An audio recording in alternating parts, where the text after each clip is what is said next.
All enjoyed the previous sessions as well on various topics, a lot about circularity as well. And this is the last topic in terms of circular economy for today. So we're talking about the EPR and how we're driving circular economy and waste management here in Vietnam.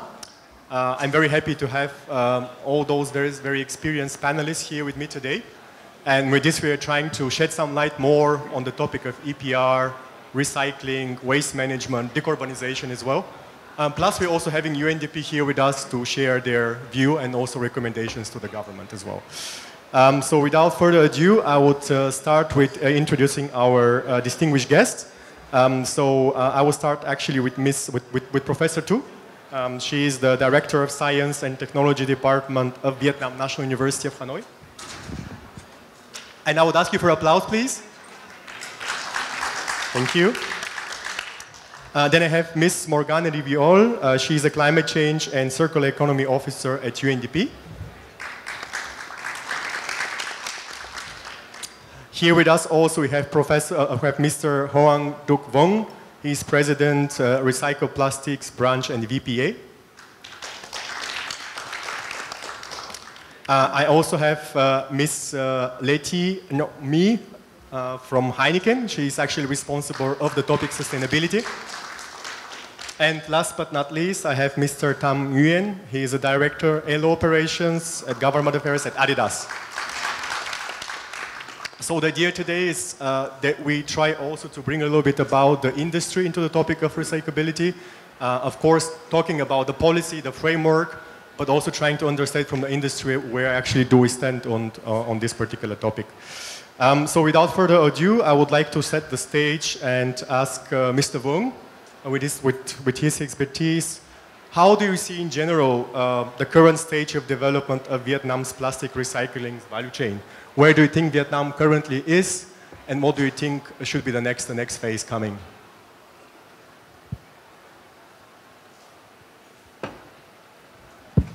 Trước hết thì giáo sư tôi xin cảm ơn Eurocharm đã mời chúng tôi tham dự cái cuộc hội thảo hết sức ý nghĩa này. Và để trả lời câu hỏi của bạn thì đây là câu hỏi tổng thể rất là hay. Thì chúng tôi cũng xin được nói là tái chế ở Việt Nam đã phát triển trong 40 năm. Nhưng mà chủ yếu thì nó nằm ở hàng nghìn làng nghề khác nhau. Và nó nằm ở khu vực tư nhân là chủ yếu. Và nó nằm ở ngay chính các hộ gia đình. Tái chế không chỉ có nhựa mà có rất nhiều các cái mặt hàng sau tiêu dùng khác, từ pin đến ắc quy, đến rác thải điện tử, đến dầu nhớt, đến xăm lốp ô tô. Đây là một cái lượng tiêu dùng rất là lớn và đưa ra môi trường. Nhưng cái ngành công nghiệp tái chế của Việt Nam thì 40 năm rồi nhưng nó không phát triển được. Mà chúng tôi thường gọi nó là vẫn là baby. Và cái ngành tái chế này nó chưa được một cái sự hỗ trợ và sự quan tâm đầy đủ của toàn xã hội. Cho nên là nó gây ra cái ô nhiễm thứ cấp đối với môi trường là rất là lớn.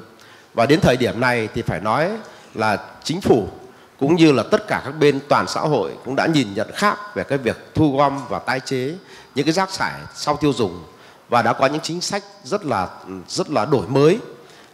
Ví dụ như chính sách EPR mà hôm nay chúng ta đang bàn đến.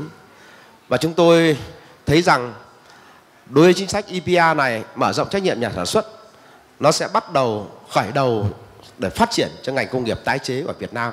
Và chúng tôi đang hy vọng rất nhiều những cái chính sách đổi mới cùng những với sự hỗ trợ quốc tế, với sự quan tâm của các cái tổ chức hỗ trợ cho Việt Nam và sự quyết tâm của chính phủ thì chúng tôi tin rằng đây là điểm khởi đầu và ngành công nghiệp tái chế Việt Nam sẽ phát triển rất nhanh trong thập kỷ tới. Xin cảm ơn bạn.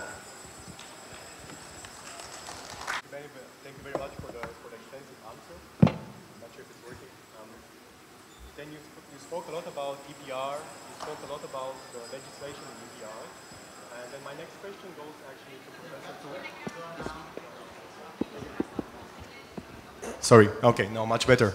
First of all, thank you for answering in so many details as well, and thank you also for setting the stage on the topic of EPR. So as such, my next question goes to Professor Tu from University of Hanoi. I know that you have done multiple studies as well, so I would like to ask you from your experience, what do you think is necessary looking into the implementation of EPR in some other countries to happen to make sure that this is a workable policy here in Vietnam? Could you please elaborate on this one? Yes, thank you very much for your interesting question. First, I would like to thanks for the Eurocharm to invite me to join in very interesting and fruitful panelist discussion today. On behalf of VNU Hanoi, I would like to share with you that we are conducting a research, a national research project conducting in evaluating the readiness of enterprise in Vietnam to transition to the circular economic model. So, in terms of EPR, under international standard, somehow we can say that for the large enterprise in Vietnam, especially for the listed company, we apply the EPR correctly. However, for the SME in Vietnam, it's a big gap between the EPR under international standard and the current situation in Vietnam. However, more than 95% of enterprise in Vietnam are SME and micro SME. So it's the difficulties. We can say that it's the challenges for the SME in Vietnam to apply the EPR. And especially when we apply the EPR in the circular economy model, it's much more difficult. Frankly speaking, we think that we need a lot of work to do, both from the government policy, from the researcher, from the enterprise practice, so that we can apply the EPR principle in Vietnam, especially for the SME. Thank you. Thank you so much. And now moving a little bit into the industry, and as such, I would like to ask Ms. Mi. I know that Heineken has, of course, the global targets of circular economy, of CO2 reduction, as I would say almost all multinational companies. But in particular, it will be interesting to share from your point of view what are the current activities that Heineken is pushing in Vietnam when it comes to the topic of circularity. What are the challenges, and what will be, I would say, a recommendation to the government from your point of view when it comes to the EPR and the implementation here? Yeah, thank you for your questions. Actually, personally, I very much interested and passionate in circularity. And working for Heineken Vietnam, I'm so proud that Heineken Vietnam already started our journey for circularity long time ago. So when our establishment, starting from something very simple, very small one that can do, for example, we just optimizing our productivity. It means that increased efficiency, reducing water, reducing energy. I think that's very, very small step, and everybody can do that, even though for SME, that Mr. Tu just mentioned about. So, because circularity is something is very, how to say, very practical in our business and also in all individual. So I'd like to share that that Heineken Vietnam started from our establishment from very small step like that one, from wastewater treatment. Yeah, even though at that time, to be honest, about 30 years ago, to be honest, that the regulation is still not that there to require for the wastewater treatment plant in the factory. Yeah, by simple action also like keep our material or keep our equipment can stay and can work for longer time by good maintenance, by repairing, and all that kind of thing is about circularity. Yeah. Now Heineken Vietnam already, I could say that quite advanced in circularity because we already apply the model developed by Allen Marketer Foundation, and that model is about resolve. Yeah, and we already achieved zero waste to landfill since 2021 for all 6 our brewery in Vietnam. And I can say very simple things for the resolve model. It's about regeneration, so that's why we collect the biomass from our wastewater treatment plant and use for the thermal energy. Very simple, yeah. The second thing about the share and loop, so we share and loop a lot in our packaging. All our packaging material, all our packaging, 100% of packaging is recyclable. And over 97% of our plastic grade, yeah, is designed to reuse up to 5 or up to 10 years. Or more than 98% of our glass bottle collect back and reuse up to 30 times. Yeah, so we can, and at the end of their lifetime, all can be recycled. Our aluminum can is made up 40% of recycled aluminum material. And our paper carton make up 100% recycled paper. So all the kind about share and loop. The third one is about optimizing. In the result model is optimizing. Optimizing is optimizing all the material that we have, or equipment that we can use. And we're optimizing in logistics. For example, optimizing in network, how we can use the best network to distribution our beer to the market. Yeah, optimizing, even relay out our warehouse so we can use the space better. That's about optimizing. Virtualizing, is about virtualizing. I think that after COVID pandemic, many companies already apply for virtualizing. And for us as well, on a conference, on a town hall, the meeting, we maximize the virtualizing. And that also reduce the CO2 emission by traveling for sure. Yeah. And last but not least is about exchange. Exchange is new technology, new things that can have more efficiency, can work for a longer time, and can reduce less energy or reduce CO2 emission.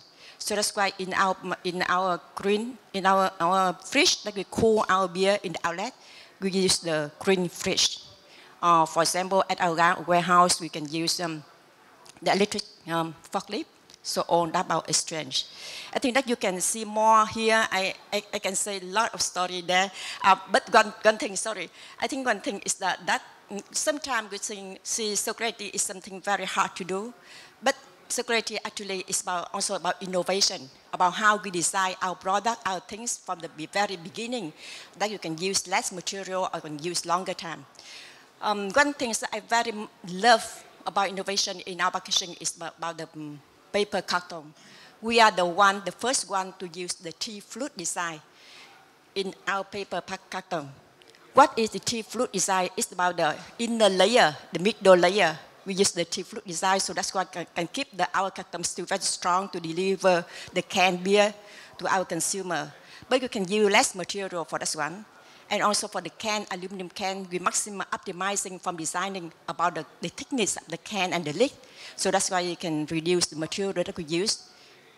On that one is about innovation, about how we can think from the very beginning of our process, so then we can apply the circularity. For more detail, I encourage you guys, if you are interested in this one, please go to Heineken website, and you can see a lot practice, initiative there. Thank you. Thank you so much for sharing the practice at Heineken.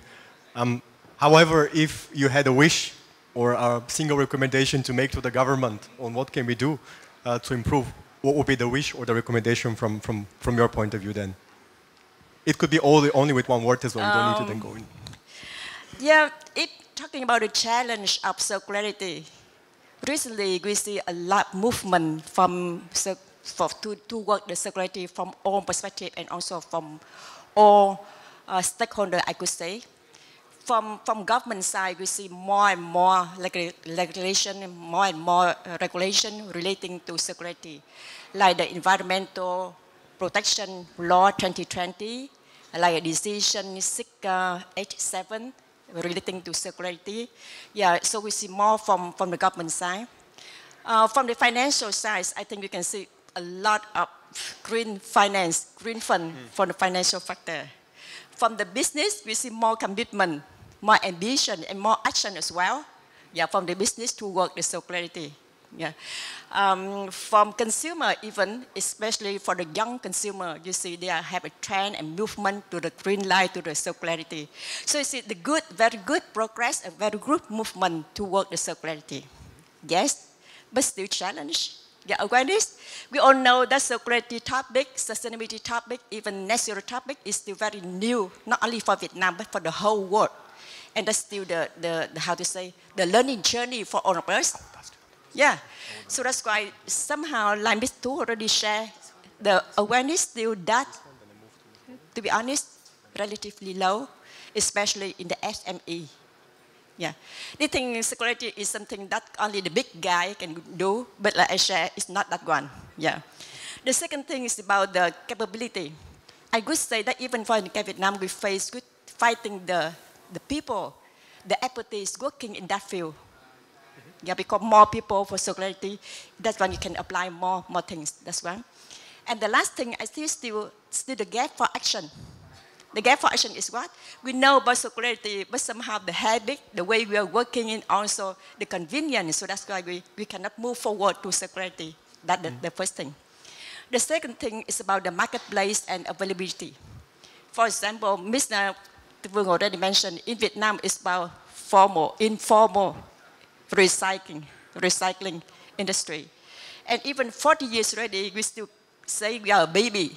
So I think from that one, the government can have the policy and also can have something to support, to build up the marketplace for the circularity. And the third one, I think the framework, for sure. Yeah, EPR, something like that, and more action for this one. Yeah. Thank you so much. Yeah. Okay, thank you. And again, also similar direction, also I would like to hear from UNDP. From your point of view, I know that you have done a lot of work in the topic of EPR, a lot of studies, a lot of recommendations.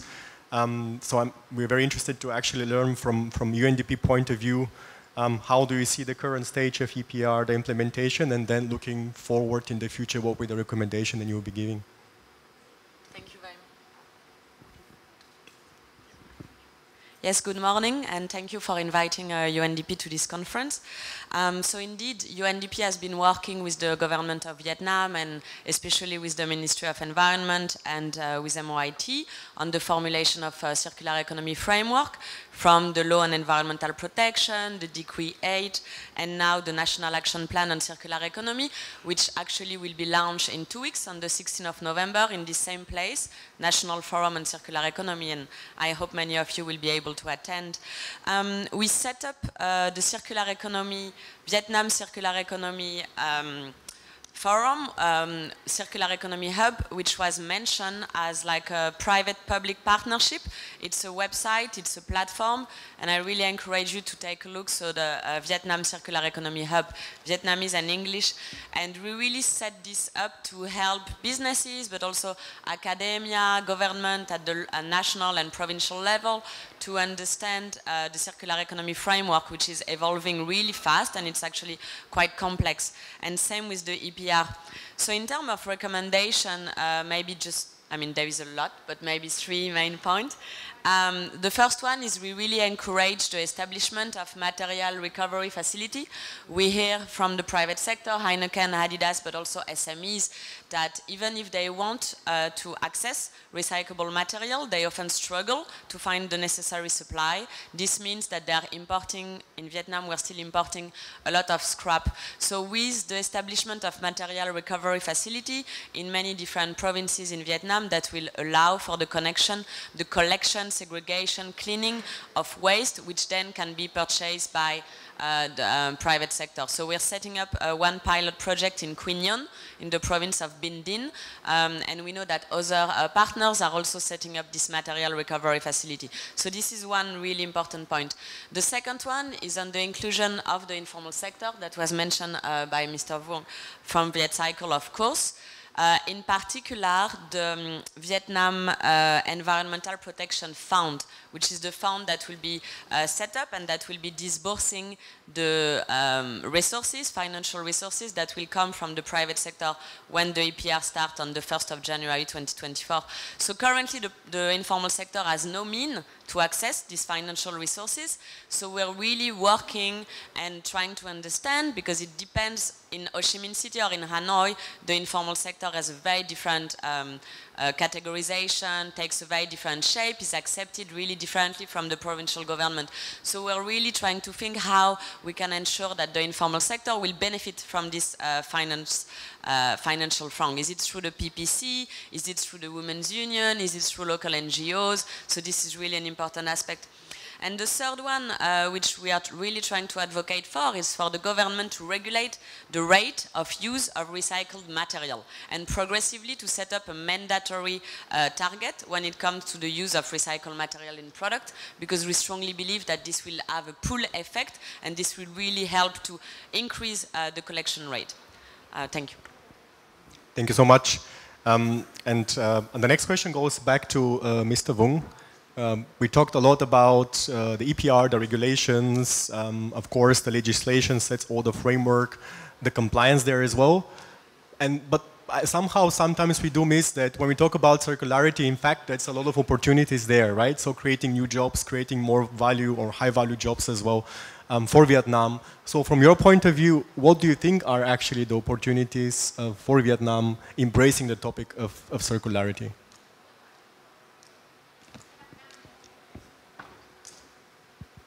Cảm ơn.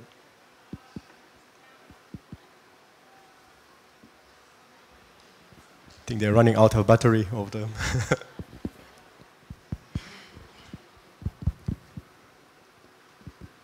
Dạ, xin alo. Dạ, xin cảm ơn câu hỏi của bạn. Đây là câu hỏi rất là rộng lớn, là cái cơ hội nếu như chúng ta vận hành cái nền kinh tế tuần hoàn ở tại Việt Nam, thì chúng tôi thấy rằng cho tôi nói thêm một chút là trong cái thời gian qua thì chúng tôi cũng đã tham gia, trong 5 năm qua chúng tôi đã tham gia vào cái việc là kiến nghị cũng như là xây dựng cái luật bảo vệ môi trường, cũng như là nghị định số 08 và nghị định số 09. Và cá nhân tôi thì cũng đã là người kiến nghị 8 chính sách cốt lõi để xây dựng nền kinh tế tuần hoàn rác thải tại Việt Nam.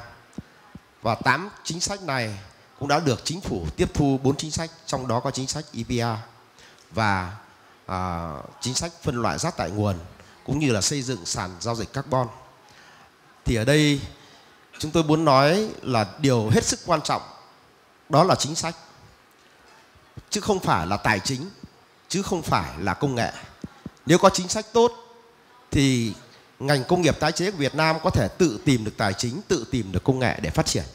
Cho nên ở đây, và khi mà có chính sách tốt, chính sách phải đủ thông minh để cho nền kinh tế tuần hoàn nó tự chạy. Chúng tôi ví dụ, một vòng tròn kinh tế tuần hoàn nếu để nó đứng yên, nó không chạy. Nhưng nếu có chính sách EPR là nó sẽ là động lực đẩy. Và nếu có chính sách phát triển cho thị trường tái chế sẽ là động lực kéo. Động lực đẩy này và động lực kéo phát triển chính sách thị trường cho tái chế có nghĩa là gì? Có nghĩa là chúng ta phải quy định tỷ lệ, ví dụ tỷ lệ hạt nhựa tái sinh 15-20% trong sản phẩm nhựa thì tự dưng tạo ra thị trường. Và nếu có chính sách EPR thì tự dưng tạo ra động lực để thu gom và tái chế. Nhưng để vòng tròn này chạy một cách êm thấm thì chúng ta cần phải có thiết kế sinh thái, thiết kế định hướng cho tái chế. Và chúng ta phải có các quy định về tiêu chuẩn an toàn vệ sinh đối với sản phẩm tái chế. Và chúng ta phải có việc phát triển tiêu dùng bền vững đối với người tiêu dùng, để cho người tiêu dùng đó cảm nhận được và tin cậy được trong sản phẩm tái chế. Và nếu chúng ta làm được như vậy thì nó tạo ra một cơ hội rất lớn về môi trường cho Việt Nam. Nếu chúng ta tuần hoàn được thì có nghĩa là chúng ta đã tái chế, thu gom tái chế một cách đảm bảo với môi trường. Và các dòng sông và các cái nguồn nước của Việt Nam không còn ô nhiễm nữa. Như vậy thì sức khỏe của người Việt Nam sẽ khác và sẽ không phải nhập hàng tỷ đô la tiền thuốc như hiện nay nữa. Đấy là cái cơ hội rất lớn về sức khỏe và môi trường. Và cơ hội thứ hai là chúng ta giảm thải việc khai thác tài nguyên. Việc giảm thải khai thác tài nguyên cũng có nghĩa là đất nước chúng ta sẽ không phải dùng nhiều đô la để đi nhập khẩu. Chúng tôi ví dụ nhập khẩu hạt nhựa nguyên sinh, ví dụ nhập khẩu hóa chất, ví dụ nhập khẩu mực in. Tất cả những cái đó chúng ta đang lãng phí rất lớn. Và cái nguồn lực lãng phí này nó sẽ làm chúng ta yếu đi cả về môi trường, cả về kinh tế. Thì ở đây nó tạo ra hai cơ hội rất lớn là kinh tế và môi trường. Và điều thứ ba, cơ hội rất lớn nữa khi Việt Nam bắt đầu xây dựng kinh tế tuần hoàn và chúng ta bắt đầu thực hành chính sách EPR. Thì cả khu vực Đông Nam Á, Việt Nam là nước đầu tiên xây dựng chính sách EPR. Như vậy khu vực Đông Nam Á đã nhìn vào nước Việt Nam với con mắt khác. Và trên con mắt bạn bè quốc tế, chúng ta, người Việt chúng ta đã được nhìn được một sự đánh giá khác, được một sự tôn trọng khác. Đó là điều rất lớn đối với một quốc gia. Thì tôi xin tổng kết lại ba cái cơ hội lớn như vậy. Xin cảm ơn các quý vị.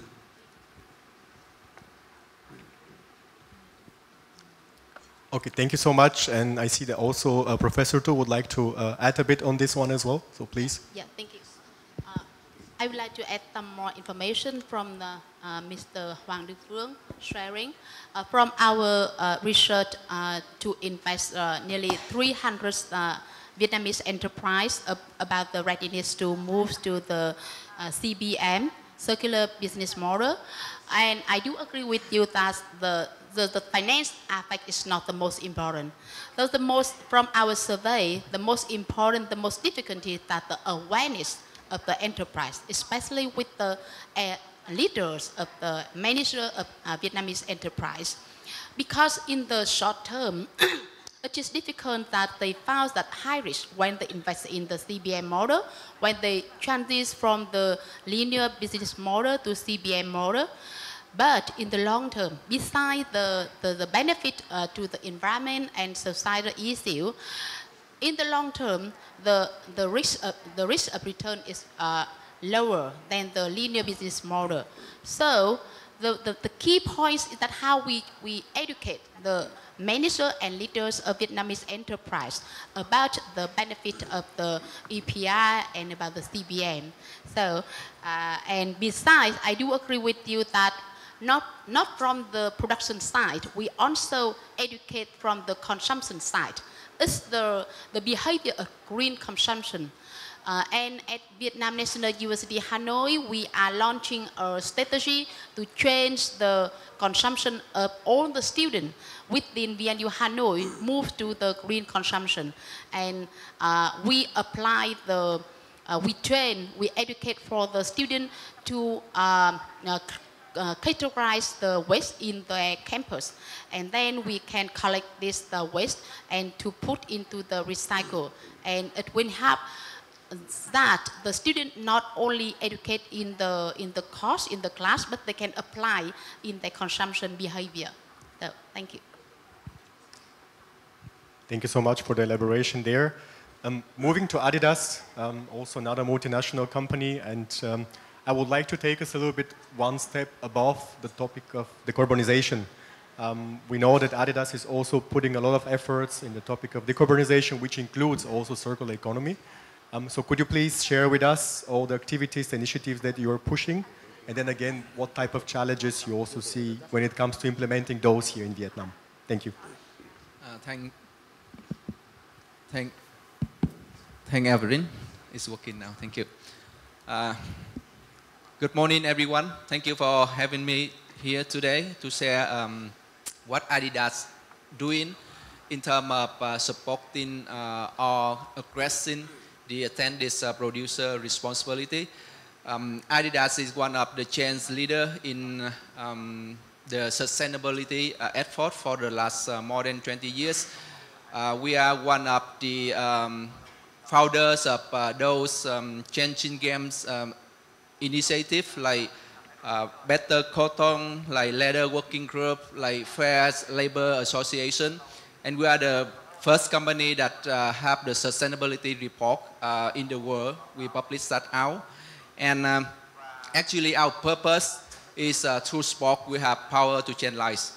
So the way that we look at the climate change is not like a climate change matter, but that also social economy matter that impacted millions of lives on Earth.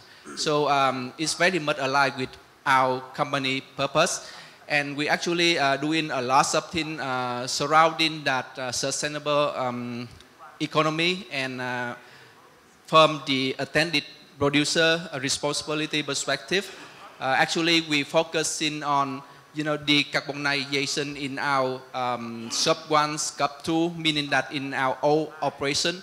But we also doing that very a lot from our total supply chains in terms of carbon emissions. So for our own operation, we focus on the 3 main things that we are doing and kind of every single day. That the first one that we put the energy and the consumption in control. So we build up the system that can giving us the data of our energy and energy consumption, so that we write a strategic decision where we can optimize our consumption, so that we reduce the carbon emission in our operation, and based on that we optimize the usage of it. And the last one that we transition to our renewable energy. So where we can, we build that like rooftop solar, we using that renewable energy. For the supply chains, it's kind of, more than 80% of our carbon emission came from that supply chains. And then we actually focusing on 4 main things. The first one that we work with our supply partners where possible to developing the rooftop solar, so that we can use that renewable energy. And then we also working on and advocate out in terms of the direct power agreement, that we be able to access and buy the green energy from the green energy developers. And we also working on coal phase out in our manufacturing process. So we targeted to have that zero coal in our operation by 2025. And last but not least, I think that's the innovation in our manufacturing process. In our materials, it's very important for us to get there in terms of decarbonization in our productions. And I think that a part of it, you're asking about the challenges that we are facing. So I just attended previous panelist discussion, and one of the things that the GD of Deep Sea, Mr. Bruno mentioned, and I really align with him on that challenges that we are facing. So actually now everybody go after that renewable energy. So there's a lot of growing demand for that renewable energy, and actually a lot of pressure to all of investors, governments, everybody. And if you look around this morning, hundreds of us attending this type of forum, talking, focusing on that renewable energy. So we have a common interest in that having the renewable energy. And the challenges that we are facing now, that we don't have yet the access to that renewable energy. So the direct power agreement that we talked about it back there in June 2019, until now is still on paper, right? So that I think the biggest challenges for investors, for manufacturers, for brands like Adidas, that we need to have that access to the renewable energy, so that that helping us in terms of decarbonize our manufacturing ecosystem. Thank you. Thank you so much for sharing this, and this also shows once again how interlinked the whole topic is and interconnected is. Perhaps one last question to Ms. Morgan before we actually give the chance to the audience to raise your questions as well. So when you look into the market of recycled products and materials under the EPR, what do you think are the potential mechanisms to stimulate this market, and what can we do there? Thank you for the question. Just to follow up on what colleagues have said, and I really agree. I mean, when we talk about circular economy at UNDP, we don't see circular economy as the final outcome. We see really circular economy as a mean to an end. So as mentioned, like reducing pollution, for example, in the natural environment, but also reducing emissions.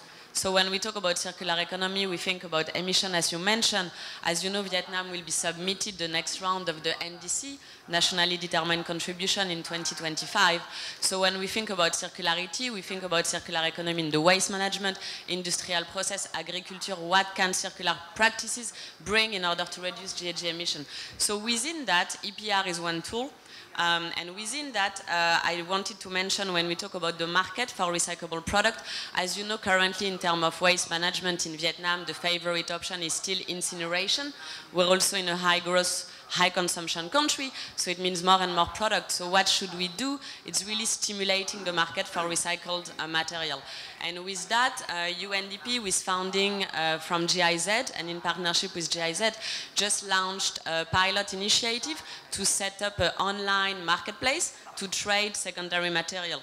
Because as mentioned by colleagues, currently the trade of secondary material in Vietnam is really not transparent. The prices are not transparent. It's very much fluctuating, and most of the suppliers are anyway importing scrap from abroad. I mean, Vietnam is the third largest importer of plastic scrap in the world. So with the support from GIZ, UNDP is setting up this pilot initiative. The idea is to find a private sector partner who will work with us to set up a functioning, transparent and scalable marketplace to exchange secondary material, which hopefully will serve the interest of companies like Adidas or Heineken. We're looking for recycled product, recycled plastic, for instance, who are traceable. Because there is also this question of responsible sourcing framework, right? You want to make sure as a multinational company, that's what we heard from our partner, that the recyclable plastic that you're buying come from responsible sources. It's not done recycled in craft villages around Hanoi by, you know, children in very bad condition. So this is what we're looking at. We're also looking at eco-design, which is really critical as we discuss the EPR and as we discuss the implementation of circular economy framework, and eco-labels. So another two important, I would say, policy incentive to look for. Thank you. Thank you so much. Also, thank you to the panelists for all your input. And I think now is the time to give the word to the audience. So please feel free to ask any questions to the panelists. I hope to see many hands rise up. So. Hi everyone, my name is Diễn. I'm from Keep Vietnam Clean, and we focus on waste management and climate change. So I have two questions. First of all, for Miss Mi. So because EPR become valid soon, so I'm wondering if Heineken has a plan to, you know, collect and apply products, and if so, do you have any challenges? And secondly, I think from macro and from UNDP, I'm very impressed with your UNDP efforts for the marketplace. So I wonder if there is, like, you know, like potential market for recycled products domestically in Vietnam. Thank you. Okay, thank you for your questions. Yeah, like I shared before, for the packaging we have 4 packagings. Luckily, we don't have to deal with plastic, yeah, because we don't have plastic packaging. So we have glass bottle, we have plastic plastic crate, and that's one, as I said before, we already have like reuse it for many times and many years. So that's why we don't have. We go already there, apply for the EPR, yeah, for the requirement. So we have to do 2 other things, is the aluminum can and paper carton, yeah. Say about challenge, yes, because like you said, the EPR will apply by 1st January of 2024, and now somehow only 2 more months to go, yeah. But we still see the draft revision of Decree 8. You just see that about last week, yeah. And the FS approval still not yet there. So only less than 2 months. It's very hard for all corporate to prepare a good plan for this one, yeah. So number one, about the timing. The second one, I would like to say about the marketplace and also availability and infrastructure. For example, for Heineken Vietnam, we really like to have we have a dream long ago about can-to-can projects. It means that we like to have. We all know that aluminum can is something very easy to recycle and keep recycle many times. Yeah, but for that one, even though we don't have here in Vietnam the recycle industry to produce the recycled material into the, how to say, the rolling aluminum sheet to produce can. We only recycle into the aluminum ingot, and then we export to China and Thailand, and then we import again the rolling aluminum sheet to produce the can in Vietnam. So I see there's still the industry, the recycling market we have to build in Vietnam, and that could by the policy to incentivize and to build like and we already share before, I think. Yeah, thank you. Yeah, maybe just to add on a little bit, thank you for your question. I agree with colleagues. I mean, the recycling market exists in Vietnam. It is just not functioning properly, doesn't obey any form of environmental standards, decent work, etc. So this is the role of the EPR. It's really to have this pull effect, because the recycling market is extremely sensitive to market forces.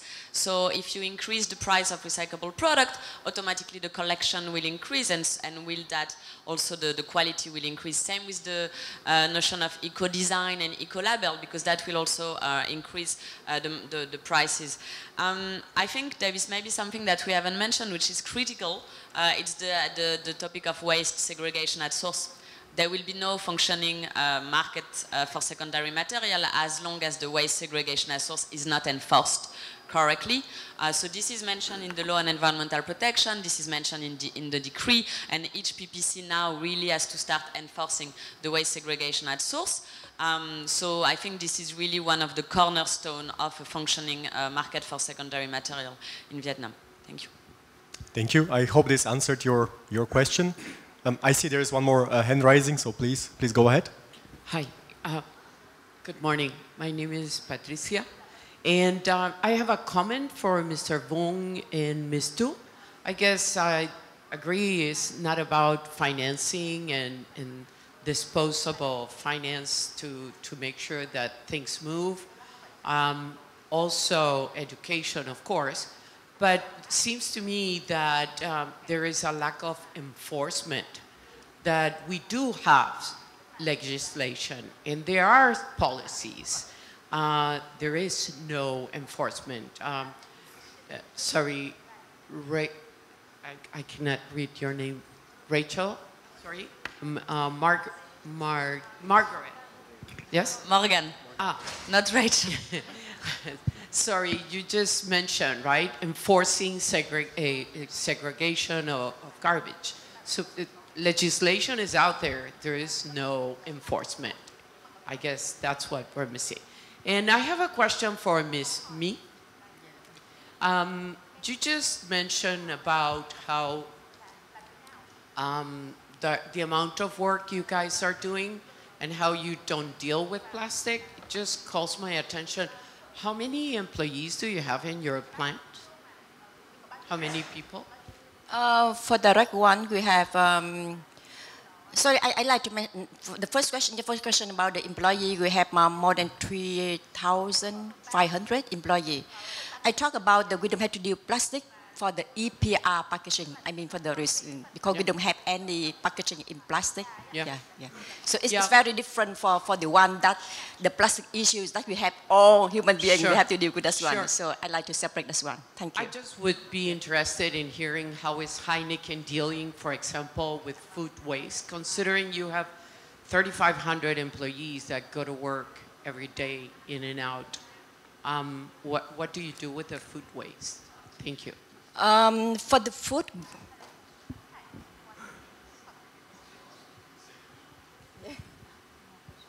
let's get one more, and then we need to give also a chance to our panelists to answer because there are multiple questions coming towards them. I do not want to interfere with the answer, but I want to ask something related to it. So my name is Bruno. I've been kind. It was very kind that I was mentioned because I am in charge of deep sea industrial zones. But we do also, or we attempt to make circular economy happen in our zones. And we actually try to recycle food. And in my humble opinion, the real big problem that is not really that clearly discussed, give me the law that enables you to do it. So we set up a composting scheme for biodegradable waste, which is similar to what Starbucks is referring to. That's only possible because we do it inside our industrial zone, and it's my head on it, and I stand my ground. And I say, we will do it. Because if we say it's waste, it's virtually impossible. It's only because I made a report this big, not me, my team actually, and we see it as a ground, or sorry, a base material for compost. And I think that is what should be discussed. How can you convert the imagination or the view on waste? It's not waste. I happily would take all the ground coffee of Starbucks and put it in my composting installation. Yeah, thank you for your answer. Yeah, actually, yeah, I'd like to share this one. In Heineken Vietnam, in own country, we call the green office. Yeah, for the green office, number one, we have to separate waste as source. The one that Morgan mentioned. Yeah, I think for the, even though for the one you have to deal with the EPR in plastic packaging, because we are lucky that aluminum and also paper carton is very, somehow they have the value. So somehow the collection is very high because that value to sales to recycling. But for other things with lower value, so something like waste classification as source is very important. And the first one to apply circularity is about classification and separation, the waste as source. And our green office rule is about, even for the food, for the composting, we have to separate it from other things, even for paper or for other things. So in the canteen, we have that one for people to do the things. The second one, for the office, green office, we also apply for reduced. I like to say the reduced. The single-use plastic, like the single-use plastic bag, the single-use plastic cup, the single-use plastic box for the container for food, something like that. We even though have the diet day, the plastic diet day. Encourage people, bring your cup, bring your container into the, going to buy the coffee, going to buy bubble tea, yeah, going to buy food.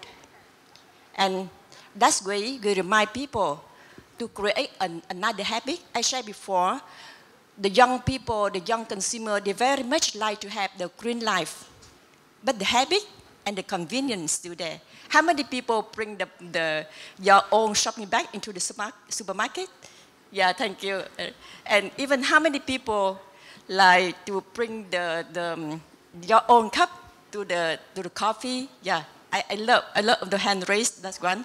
So that's one we have to raise the awareness and continue that habit so we can how to apply the circularity for every person, every individual.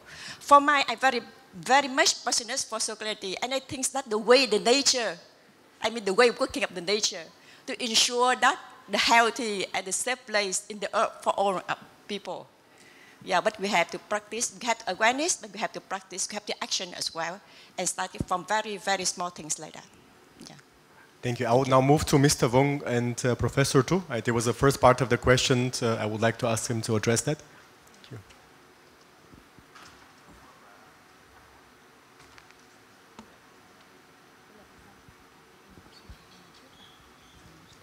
Yes. Thank you for your comments. I think that's so because we, as I said at first, that we can approach the somehow that comprehensive approach from the micro level to the meso level and macro level. And I do agree with you that besides the education for the consumer, encouragement the producer, but we should apply the enforcement. Especially from my experience in developing country like Vietnam, we should enforce. We make in law, and besides the policy to encourage the enterprise for the green production, green investment, we should apply the enforcement. Yes. From our research regarding to the green banking in Vietnam, you know that in Vietnam, it is the bank-based economy.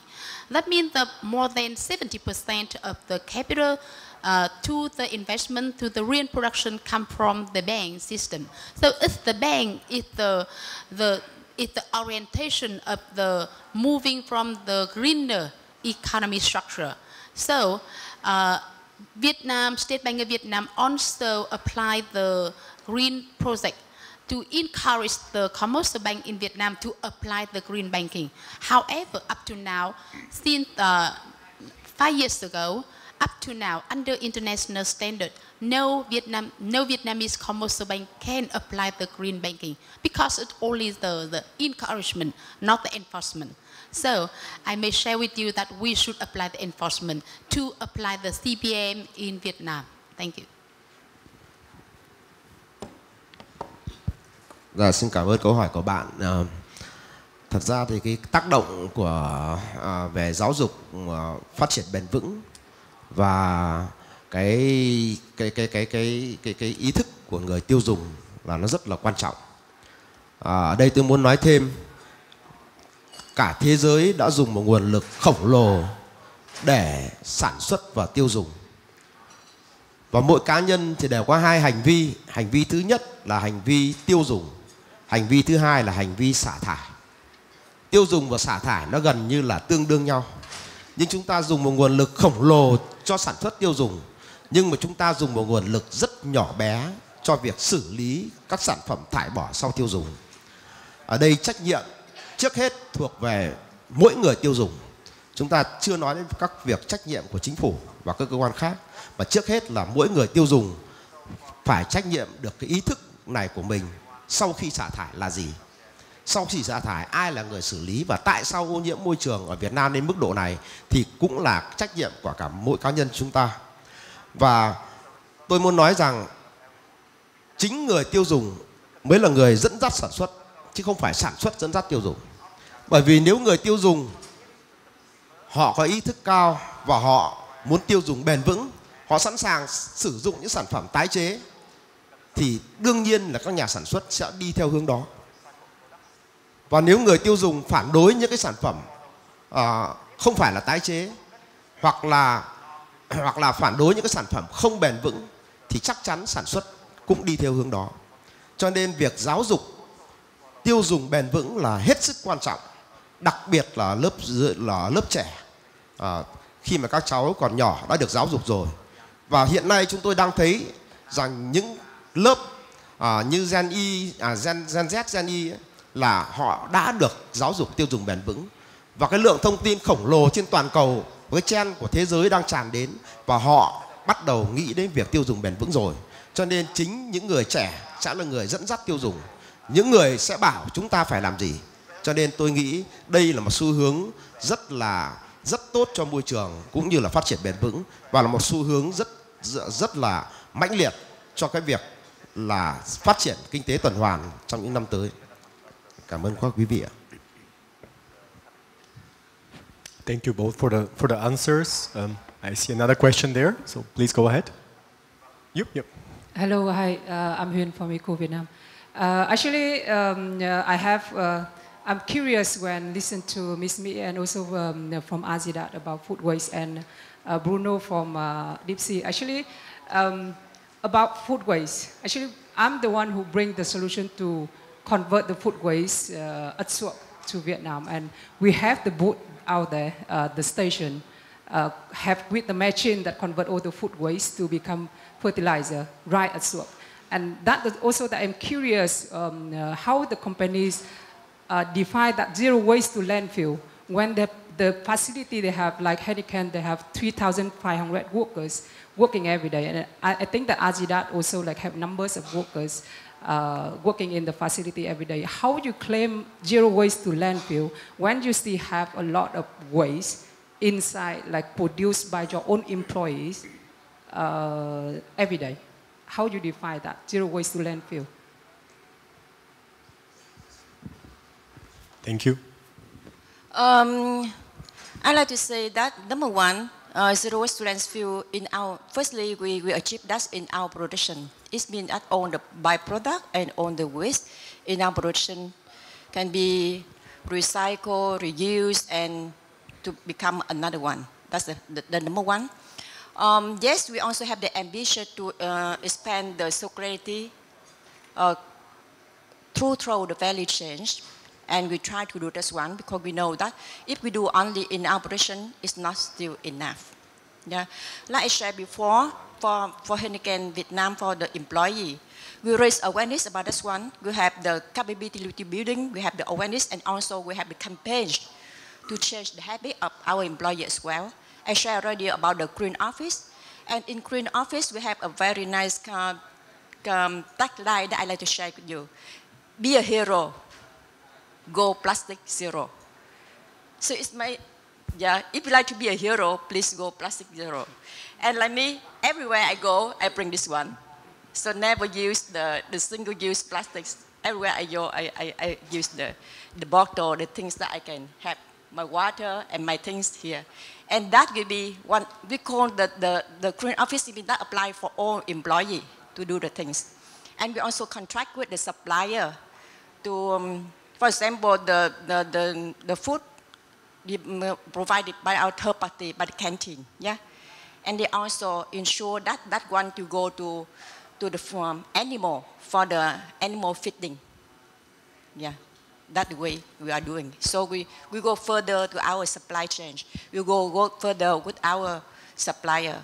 Even though for the things that we talk about, the packaging, the plastic cake, great, and even though for the paper carton, we also in cooperation with our supplier, the one who produced the cake, the one who produced the glass bottle, and the one who produced the paper carton. We have the system to ensure, to raise awareness, and also I think that is the same things for renewable energy, yeah, for the supply chain, for our third party. To do the things. And still, I think the action still need to do because we try to do step by step, firstly at our production first, and then to the value chain, and we have the ambition to 2030 or even 2040. Thank you. Thank you. Thank you so much. And I also see that Mr. Vững. Yes, I would like to reply to this question. Tôi thấy vừa rồi rất nhiều quý vị nói về cái việc rác thải thực phẩm. Đây là vấn đề rất là lớn. Đây là vấn đề rất là lớn của Việt Nam. Và báo cáo với các quý vị là không cá nhân nào tự làm được và không có bất cứ nhãn hàng doanh nghiệp nào tự làm được việc này cả, mà nó phải có chính sách. Nếu chúng ta và chính sách thì hiện nay chúng ta đã có chính sách. Chính sách đó là phân loại rác tại nguồn từ mùng 1 tháng 1 năm 2025 và các tỉnh thành sẽ phải thực hiện cái việc phân loại rác tại nguồn thành 3 thùng, đó chính là thùng rác hữu cơ, chính là thùng rác thực phẩm. Và nếu chúng ta phân loại được thùng rác thực phẩm này, Việt Nam sẽ tiết kiệm được hàng chục tỷ đô la mỗi năm. Và nếu có thùng rác thực phẩm này, chúng tôi có thể chế biến nó thành ga, thành khí để có thể sử dụng phát điện hoặc sử dụng làm chất đốt ở ngay trong các hộ gia đình. Thì ở đây chúng tôi muốn nói rằng chính sách là hết sức quan trọng và chúng ta đang chờ các tỉnh thành sẽ thực thi cái việc phân loại 3 thùng rác tại nguồn, trong đó có thùng rác hữu cơ như thế nào trong thời gian tới. Và chúng tôi được biết là thành phố Hà Nội sẽ bắt đầu làm thí điểm phân loại rác tại nguồn vào cuối năm nay, bắt đầu làm thí điểm tại 5 quận tại Hà Nội. Thì chúng tôi rất hy vọng là cái việc mà phân loại rác tại nguồn và phân loại được cái rác hữu cơ này sẽ thành công ở Việt Nam và sẽ tiết kiệm được rất nhiều tài nguyên cho đất nước. Xin cảm ơn bạn. Thank you so much. And before we move to the next question, very short remark also from Ms. Morgan. Yes. Please, yeah, short, thank you very much for all the questions and the very interesting discussion. Just want maybe to add a few things. So fully agree with the comment from Bruno. Currently, the problem is that there is this distinction between what is considered as waste versus what is considered as scrap. And for that reason, there is a lot of waste, if we can call it like this generally, that cannot be traded. So this is something that we're working on as part of the National Action Plan on Circular Economy, and we're trying to change this definition, this categorization, to make sure that more waste can effectively be traded. So that's one. Then second, this idea of innovation, and I would love to hear more about your company transforming food waste. So I think this is critical in the transition towards circular economy, and for that I was in another attending a panel earlier on, taxonomy, and for that we really need the financial sector to jump in. So we need the bank, but also the impact investors, the incubators, to really jump in and help us to scale up this kind of solutions. Because at a local scale, at a small scale, it's nice, but we really need like large-scale solutions that help to reduce the GHG emission. Food waste is more than 60% of the current household waste in Vietnam. It's critical. It is already being transformed at the local level. If we look at the province of Hue, for example, which is a huge hub for agriculture, they use waste as a traditional method for hundreds of years in Vietnam to feed for the agriculture. However, it's often not maximized, so this is really important to work on as well to reduce GHG emission. And the third point, very quickly, is the question of data, because we often come back to that. The data is not properly collected, it's not shared, it's not transparent, and as long as we are not helping businesses to effectively collect data related to, of course, Heineken and Adidas are excellent examples, but as mentioned, 95% of the businesses in Vietnam are SMEs, so we're really working with SME to help them to collect and analyze the data that will help them to make the next step and transforming their production and consumption. Thank you also for elaborating, and I see there's one more question. I would like to give a chance there too. Thank you. This is panel number 9, talking about the role of EPR. I'm talking about the specific waste management is a tire, end of tire for the car. So I need to know, as anybody from panelists say with me, what is the role of the EPR in the tire makers or car makers, and what is waste management in place in Vietnam, and any recommendation from European to to have Vietnam in tire and the used tire car or management, so that we can put it in the circular economy in Vietnam. Thank you. So I would like to see whether anyone would like to address. Eric would like to ask. I could also share something, but please feel free to. Yeah, please. Yeah. No, I'm Eric Contreras. Apart from Eurocham, I'm also the managing director of BASF. Yeah. So in Europe, we already collect the tires and separate and then depolymerize. Yeah. So without chemical recycling, just depolymerization, and then you can make them into outdoor pants and other textile apparel. So there's an article. Just look at BASF website. It's being done already by a company called VAUDE. Baude. They already produce outdoor, let's say, outdoor apparel from tires, yeah? Using depolymerization. So it's possible, and that's one of the things maybe while I'm already talking.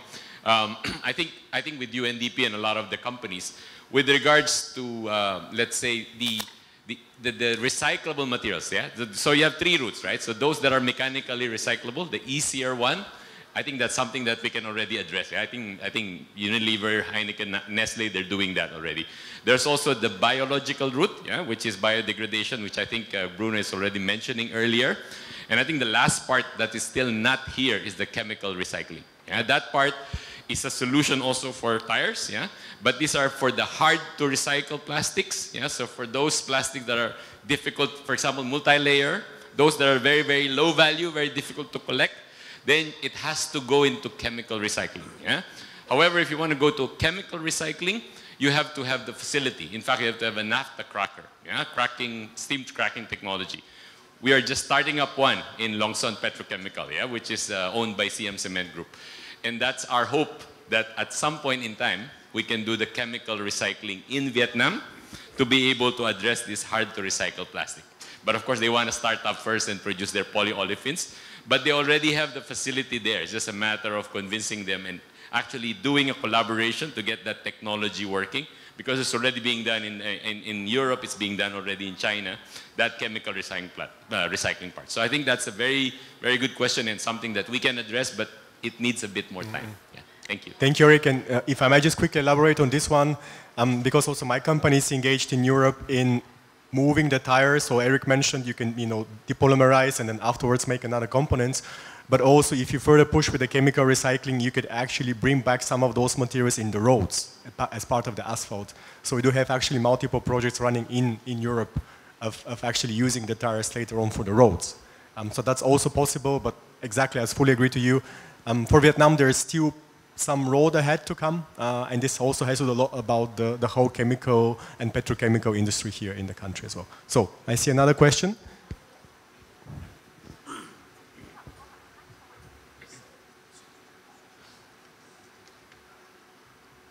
Hello.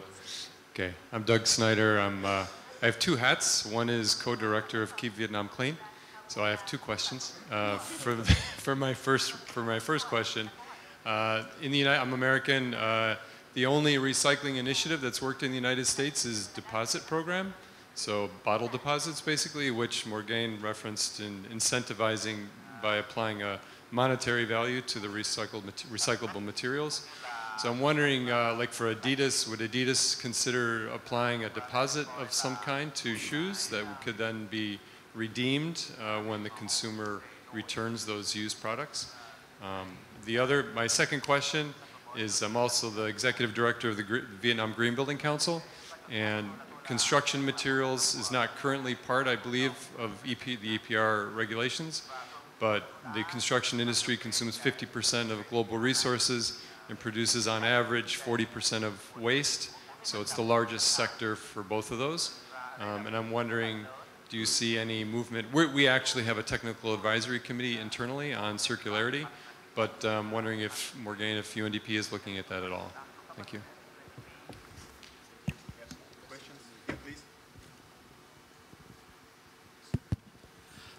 Thank you for your question. For Adidas, that like I mentioned previously, we started from eco-innovation, eco-design, so that we later on, when dealing with that extended producer responsibility, the lower the rate that we have to pay for that, waste treatment, right? Because when you have that high contents of sustainability in your products, and you're supposed to have that, adjustment rate in terms of how that impact to the environment, in terms of, carbon emission quantity that you have in your products. And then what we are doing now, like in France, that we have to pay that, EPR kind of, money, right, for the very professional organization, producer responsibility organization. They collecting all of that, and they follow, the best way for the waste treatment for those things, right? Either we collect from the consumer, or the consumer just follow the standard process in terms of segregation of the waste, and then we have that so-called that BRO to help to doing that, and we pay for that responsibility. Would you consider incentivizing directly with the consumer by applying a deposit? That's something I don't have the information right now, but from the responsible business perspective, we look into every possible solution that creating that experience to our consumer as well, and be friendly to the environment. That's our purpose. Thank you. Yes, thank you for your question, Doug. So you're right, currently the construction sector is not covered in the new EPR that is going to enter into force in January 2024, and actually it's not even mentioned as one of the material that is going to be covered. However, there are other policy incentives, maybe not directly related to circular economy, but more related to climate change. I'm thinking about the CBAM, for example, and we have heard one panel in the morning talking about this. The cement is a huge industry in Vietnam, and it's going to be covered under the CBAM, so Vietnam will need to adapt if they want to continue export to Vietnam. Also, when we talk about the construction industry, what we're looking at is in terms of climate change adaptation. How can you start considering the climate risk and the vulnerability of the construction, which is all along the coastline, in the Mekong Delta, and etc. And because of that, We've been working on the National Adaptation Plan, for instance, for Vietnam on climate change, and we're promoting the use of nature-based solution in construction. So, you know, by using like a material that have more longevity, that are less emitter of greenhouse gas emission. So that's something we could consider. Yeah, I think for now. Thank you. Thank you. Just to very quickly elaborate, actually within the Green Growth Sector Committee of EuroChem, we do group working on the construction. So we are very happy to actually connect you after that. Okay, yeah, so perfect. We have an MOU with the Green Growth Sector Committee. Okay, great. So looking into the time, I think we do have time for one more question. So, or if we have time, perhaps two. But let's have a look.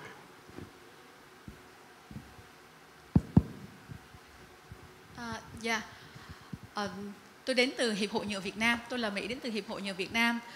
Tôi rất là thích cái câu hỏi lúc nãy của một cái cô hỏi rằng là hiện nay chúng ta đã có chính sách EPR, nhưng vấn đề là thực thi như thế nào.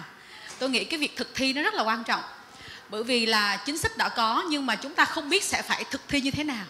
Hiện tại bây giờ cái ngành tái chế nhựa là một cái ngành phải nói như là chị Mỹ lúc nãy chị nói là như là một cái đứa bé 40 năm rồi mà nó vẫn chưa lớn được. Ngành tái chế nhựa hiện nay ở Việt Nam rất là manh mún, gần như là các cơ sở nhỏ lẻ họ không có một cái cơ sở gọi là hiện đại cũng như các cái công nghệ hiện đại để mà có thể đáp ứng được cái thị trường cũng như cái mong muốn hiện nay của Việt Nam cũng như là của thế giới. Và ngành nhựa chúng tôi đang gặp rất là khó khăn để có được những cái hạt nhựa tái sinh đạt cái tiêu chuẩn để có thể cung cấp được cho các cái công ty lớn ở Việt Nam để làm các cái đơn hàng xuất khẩu và cho ngành thực phẩm. Chúng tôi muốn nói ở đây rằng là nhà nước cần có những cái chính sách cụ thể về quy hoạch vùng cho ngành tái chế. Hiện tại có những doanh nghiệp lớn người ta có khả năng về tài chính để đầu tư xây dựng một cái nhà máy tái chế hiện đại để phục vụ cho ngành. Tuy nhiên là chúng tôi để đi xin một cái địa điểm để mà xây dựng cái nhà máy hiện nay rất là khó các anh chị. Chúng tôi không biết rằng là mình sẽ phải xin cái nhà máy ở địa điểm nào. Ví dụ hiện nay ở thành phố Hồ Chí Minh chúng tôi không xin được giấy phép. Ở Long An chúng tôi không xin được. Thì bây giờ chúng tôi xin ở đâu? Và hiện tại ngành nhựa Việt Nam 70% đến 80% là tập trung ở thành phố Hồ Chí Minh và các tỉnh phía Nam. Và nếu như chúng ta xây dựng một cái nhà máy tái chế mà nó ở xa quá một cái vùng trọng điểm như vậy thì cái chi phí vận chuyển nó sẽ rất là lớn. Thì tôi nghĩ cái đó nó rất là quan trọng mà chúng ta phải nghĩ đến. Và kể cả các doanh nghiệp nhựa của chúng tôi là những cái doanh nghiệp mà sản xuất các cái thành phẩm để cung cấp cho tất cả các ngành hàng ở thị trường Việt Nam. Họ rất mong muốn để cùng đất nước xây dựng những cái nhà máy tái chế và họ muốn thể hiện cái trách nhiệm của họ đối với môi trường, là những cái người làm trong ngành nhựa, họ có kinh nghiệm về công nghệ, họ sẵn sàng làm cái điều đấy. Thì tôi lại rất thích cái ý của anh lúc nãy anh nói nên chăng chúng ta có thể cho phép xây dựng những cái nhà máy tái chế ngay cạnh những cái nhà máy thành phẩm hiện nay người ta đã có cái gọi là có cái mặt bằng. Ví dụ như bây giờ một cái nhà xưởng người ta có vài chục ngàn mét vuông chẳng hạn, thì bây giờ người ta dư cái không gian và người ta có thể xây dựng một cái nhà máy tái chế bên cạnh ở trong khu công nghiệp và họ có thể xử lý tất cả các cái hạ tầng về gọi là tiêu chuẩn môi trường. Thì chúng ta có cho phép họ hay không? Và tôi nghĩ cái điều đấy nó rất là quan trọng. Bản thân tôi ở Hiệp hội Nhựa Việt Nam hơn 20 năm và tôi thấy rằng là nếu như chúng ta giải quyết được cái bài toán này thì tôi nghĩ cái EPR nó không phải là một cái việc lớn nữa. Và trong 5 năm gần đây tôi thấy tất cả các cái cơ quan từ bộ ngành đến các cái tổ chức phi chính phủ cũng như doanh nghiệp và người tiêu dùng, người ta đã dần nhận thức được cái việc là mình phải có trách nhiệm như thế nào với môi trường và những cái gì mình sử dụng mình phải có trách nhiệm thu hồi tái chế đó. Và ở đây khi mà tất cả mọi người đang nói về ngành nhựa như thể rằng là nhựa là một cái tội đồ, đúng không ạ? Nhưng chúng ta hiểu rằng nhựa nó có giá trị như thế nào và nó góp phần và giúp cho đời sống của mình, kinh tế của mình nó phát triển như thế nào. Và cái nhựa sử dụng một lần chúng ta nên hạn chế sử dụng trong những cái dịp mà không cần thiết thì chúng ta nên sử dụng. Nhưng các anh chị phải thấy rằng là nhựa sử dụng một lần nó hiện nay nó cũng đang đóng một cái vai trò rất quan trọng để thúc đẩy kinh tế phát triển. Và chúng ta thấy rằng tất cả các nước hiện nay tập trung để mà gọi là thức ăn nhanh, take away, đúng không ạ? Thì tất cả chúng ta sử dụng sản phẩm một lần. Và quay lại cái câu chuyện này thì chúng tôi thấy rằng là cái việc phân loại rác thải tại nguồn mới là cái vấn đề quan trọng. Và Việt Nam chúng ta đã có chính sách. Và tôi hy vọng rằng là khi mà chúng ta có chính sách này rồi thì chúng ta sẽ làm một cách nó bài bản và nó chuẩn chỉnh thì chúng ta sẽ có được một cái lượng gọi là nhựa sau sử dụng thu hồi và có thể tái sử dụng và phục vụ lại để cho ngành nhựa. Và theo một cái Việt Nam hiện nay chúng ta đã cam kết vào cái hiệp ước toàn cầu rằng là phải giảm cái sử dụng nhựa nguyên sinh. Nên là chúng tôi đang muốn tập trung để mà thu gom tái chế nhựa, để chúng ta làm sao mà sử dụng cái lượng nhựa tái chế càng nhiều càng tốt, để hạn chế cái lượng mà chúng ta phải lấy lên từ lòng đất dầu mỏ nữa, thì chúng ta phải hạn chế cái chuyện đấy. Và để làm được cái việc đấy thì nhà nước cần phải có chính sách phải hỗ trợ cho các doanh nghiệp. Tôi xin hết ạ.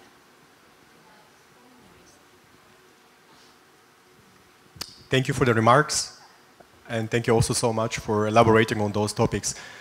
Looking into the time, I think perhaps we have time to squeeze one last final concluding question or remark, or tight. Okay, then in this case, no, because we do have the lunch break, and then I think the room is going to be occupied. First of all, I would like to thank our panelists for your contribution, also for taking up the questions, and also thank you to the audience for so active participation. And I do hope that with this session we managed to shed some light on the topic of EPR and circularity. Thank you.